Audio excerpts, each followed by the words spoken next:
आदिवासी गोंडगोवारी समाजाद्वारे 1994 मध्ये झालेल्या आंदोलनाची झलक आज पुन्हा एकदा उपराजधानीत नागपुरात बघायला मिळाली।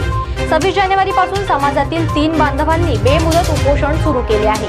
याकडे शासन प्रशासनाचे दुर्लक्ष होत असल्याने आदिवासी गोंडगोवारी जमात संविधानिक हक्क संघर्ष कृती समितीच्या आवाहनावरून राज्यातील समाज बांधव हजारोंच्या संख्येने नागपुरात एकत्रित आले। सकाळी संविधान चौकात व सायंकाळी 6 वाजता नंतर संविधान चौकासह फ्रीडम पार्क चौक, व्हरायटी चौक व झाशी राणी चौक यात हे आंदोलन सुरू करण्यात आले। रात्री 10 वाजेपर्यंत हे आंदोलन सुरू होते। यात आंदोलनकर्त्यांनी एकाही वाहनाला या चौकातून पुढे जाऊ दिले नाही। त्यामुळे उपराजधानीतील सर्वच मार्गावर एक प्रकारे चक्काजाम झाल्याचे दिसून आले।